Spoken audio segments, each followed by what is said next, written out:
ভোগান্তির শিকার হতে হবে, ঠিক না বলো? আমার ভাইয়েরা, আমার বন্ধুরা, ওমর ফারুক রাদিয়াল্লাহু তাআলা আনহুর শাসন আমলে এক ব্যক্তি রাসূলুল্লাহ সাল্লাল্লাহু আলাইহি ওয়াসাল্লামের এক সাহাবী, অনেক গরীব মানুষ, আর একজন কৃতদাস গোলাম, মরুভূমির ভিতরে মেষ চড়াচ্ছে, ছাগল চড়াচ্ছে। অপরদিকে ওমর ফারুক রাদিয়াল্লাহু তাআলা আনহু সফরের উদ্দেশ্যে ওই মরুভূমির পথ দিয়ে যাত্রা শুরু করলেন। কোন দিয়া? ওই মরুভূমির পথ দিয়ে রওনা হলেন, যাত্রা শুরু করলেন। যাইতে যাইতে যাইতে যাইতে গভীর মরুভূমির ভিতরে ঢুকে গেল। সেখানে যাওয়ার পরে ওমর ফারুক রাদিয়াল্লাহু তাআলা আনহুর প্রচন্ড ক্ষুধা লাগলো। তার কাছে খাবার মতন কিছুই ছিল না। ওমর ফারুক রাদিয়াল্লাহু তাআলা আনহু দেখতেছে দূরে এক ব্যক্তি মেষ চড়াচ্ছে। ওমর ফারুক রাদিয়াল্লাহু তাআলা আনহু সেখানে গিয়ে থামলেন। থামার পরে দেখতেছেন এক ব্যক্তি মেষ চড়াচ্ছে, ওখানে আশেপাশে কোনো লোক নাই, কোনো বাড়িঘর নাই, জনমানবহীন শূন্য অবস্থা।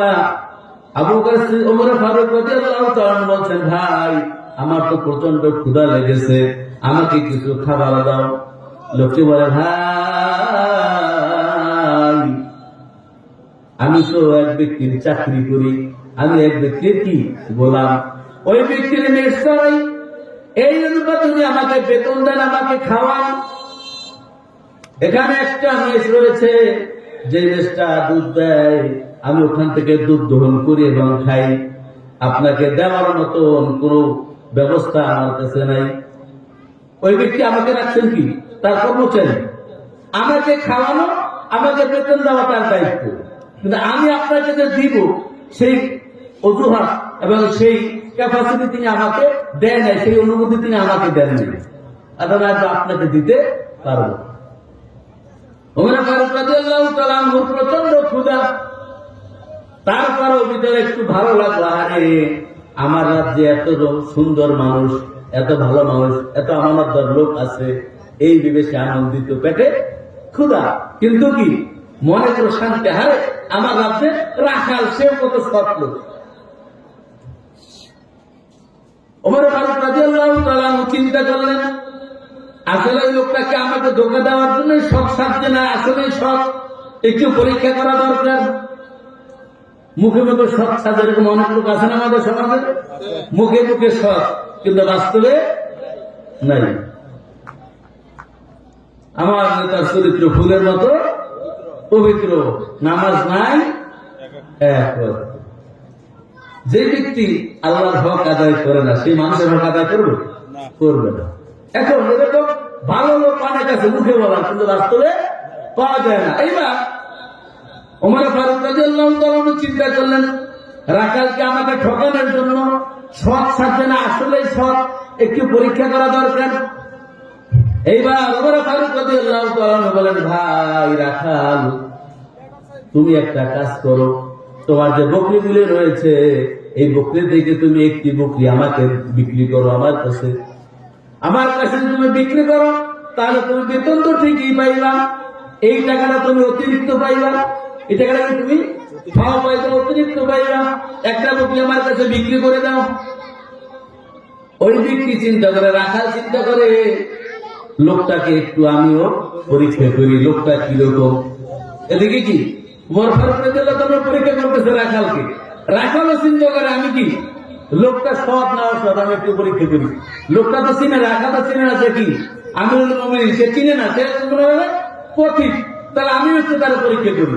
বলছে, ভাই ঠিক আছে, আপনার প্রস্তাব আমি মেনে নিলাম, আমি আপনাকে একটা বকরি বিক্রি করে দিলাম, আপনি সেখান থেকে দুধ খাইলেন, আপনিও বাঁচলেন, আমারও টাকা হইল, আলহামদুলিল্লাহ। তবে একটু পরামর্শ দেন, আমার মালিক তখন, তার তো মেষ কি আছে, গোনা আছে, সে যখন এসে বলবে যে আমার গোনা মেষ কম কেন, মেষ কম কেন, তাহলে তাকে কি জবাব দেবে, তো পরামর্শ দেন। তখন ওমর ফারুক রাদিয়াল্লাহু তাআলা বলেন, ভাই তোমার মালিককে তুমি বলবা একটা মেষ কি করেছে, বাঘে নিয়ে গেছে, তুমি তো বাঘের সাথে যুদ্ধ করে পারবে না, অতএব তোমার দোষও হবে না, মালিক তোমার দোষও ধরতে পারবে না, তুমি বেঁচে গেলা, আমি খাইলাম, তোমার টাকা পাইলে খাও। আমার ভাইয়ের, আমার বন্ধুরা এবার রাখার চিন্তা করেন, আর এটা তো দুরান্দাজ, এটা তো ভালো লোক না, কি পথি কিনা ভালো লোক না, আমাকে কুটবুদ্ধি দিল। এইবার রাখাল বলতেছে, ভাই তোমার পরামর্শ তো খুব ভালো লাগলো, তবে আমাকে একটা পরামর্শ দাও, যে রব্বুল আলামিন কিয়ামতের ময়দানে আমাকে প্রশ্ন করবে, ইকরা কিতাবাকা কাফা বিনাফসিকা আল-ইয়াওমা আলাইকা হাসিবা। ও রাখাল, তোমার মালিক তোমার কাছে যে কয়টা মেষ দিয়েছিল সেই মেষ তুমি চালন করেছো, একটা মহেশ তুমি বিক্রি করে টাকা নিয়েছো, মালিককে বোঝাও নাই, সেটা কেন করলা? আমার কাছে জবাব দিয়া তুমি জান্নাতে যাও। ও পথিক, রব্বুল আলামিন তো দেখতেছে আমি তোমার কাছে মেষ বিক্রি করতেছি, কিয়ামতের ময়দানে রব্বুল আলামিন যখন আমার কাছে হিসাব নিবে, তখন আমি কেমন করে আমার রবের কাছে জবাব দেবো, এটাও আমাকে শিখাইয়া দাও।